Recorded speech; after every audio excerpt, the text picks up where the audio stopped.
Olá pessoal, na aula de hoje falaremos sobre nomenclatura de funções químicas inorgânicas.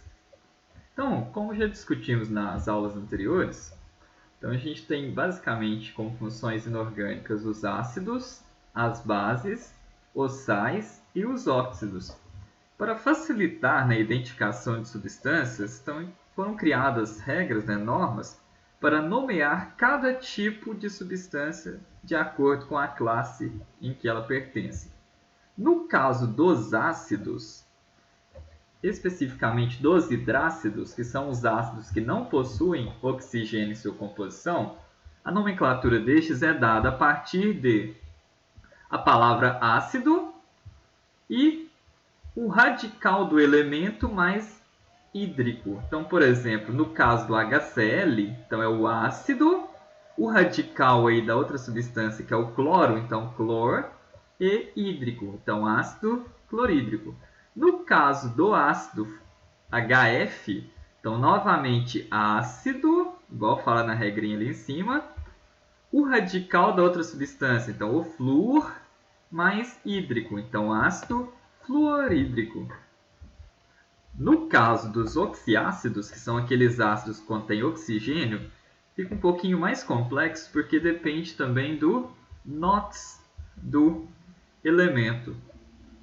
Então, por exemplo, no caso dos ácidos em que o elemento está com NOx mais 7, vai ser ácido per, aí que o radical do elemento, e termina com ico. Se o NOx for mais 6 ou mais 5, então ácido, o radical do elemento e o final ico. Se a espécie apresenta NOx entre mais 2, mais 3 ou mais 4, vai ser então ácido, o radical do elemento, oso. E se o NOx daquele elemento for mais 1, ou seja, a carga que ele estiver for mais 1, vai ser então ácido, hipo, o radical do elemento e oso. Mas como calcular essa carga? A gente sabe que o oxigênio ele sempre vai estar com a carga menos 2. Então, no caso aqui, 4 vezes menos 2, menos 8. E o hidrogênio ele tem a carga mais 1. Então, menos 8 mais 1, eu chego à conclusão que o cloro está com a carga mais 7. Se é mais 7, olhando aqui na regrinha, vai ser ácido per o radical do elemento que é cloro, então ácido perclórico.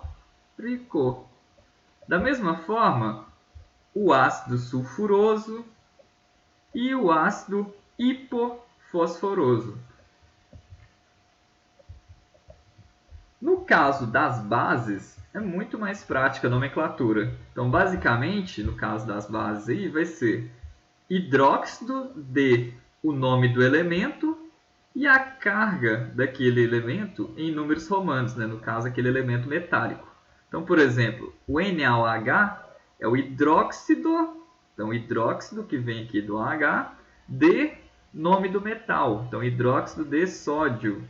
No caso desse composto aqui, o FeOH2, então novamente hidróxido, porque é uma base, de ferro, e a carga do ferro aqui vai ser 2, porque cada OH tem a carga de menos 1. Então, 2 grupos OH têm a carga de menos 2. Se essa substância é neutra, então menos 2 mais 2 igual a 0.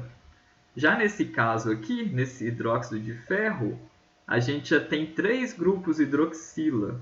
Então, a carga do ferro aqui vai ser 3 mais. Então, hidróxido de ferro, 3.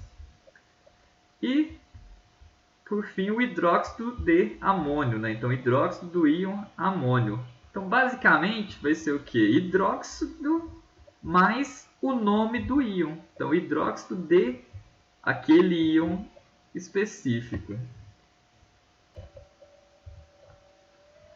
Já nos casos dos sais, então a nomenclatura de um sal vai seguir a seguinte regra.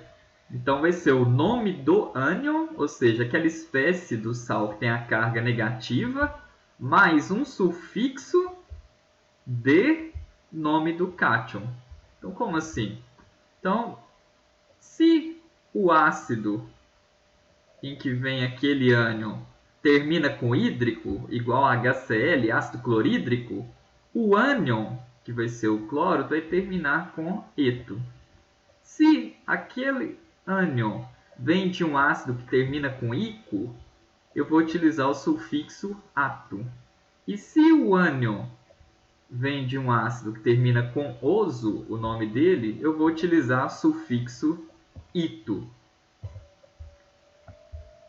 Então, alguns exemplos. No caso do NaCl, o Cl aqui, o cloreto, ele vem do ácido clorídrico.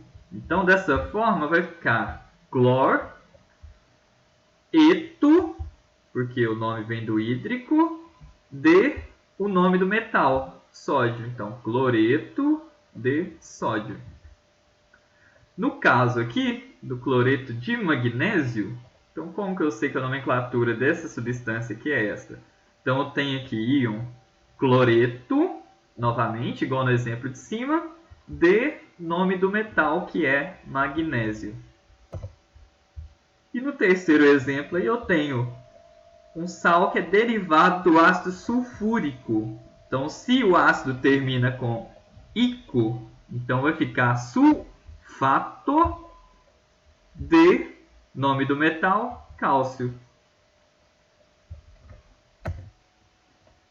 Já para o caso dos óxidos, no caso dos óxidos moleculares, ou seja, aqueles formados por ligações covalentes, então a nomenclatura destes será o prefixo mais a palavra óxido de prefixo mais elemento. E esse prefixo aqui, pessoal, ele é mais simples, vai ser apenas para indicar a quantidade que eu tenho desses elementos. Então, por exemplo, se eu tenho um elemento só daquela espécie que eu estou nomeando, vai ser mono. Se eu tenho duas, di. Se eu tenho três, será tri. Então, por exemplo, aqui, óxido, porém eu tenho dois oxigênios, então dióxido de um carbono, então monocarbono. No caso de baixo aqui, óxido também, mas são 5 oxigênios, então pentóxido de 2 nitrogênios, então de dinitrogênio.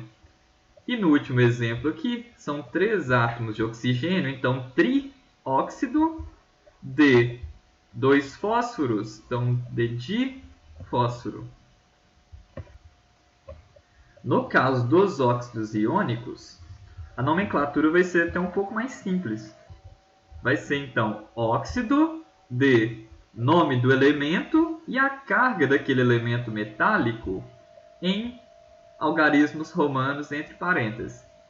Exceto para metais de NOx fixo, né, que é mais simples ainda. Então, metais alcalinos, terrosos, né, prata e outros que têm NOx fixo, a gente não precisa indicar qual que é a carga daquele metal. Então, por exemplo, no caso do CaO, então óxido de cálcio. No caso do Ag2O, óxido de prata.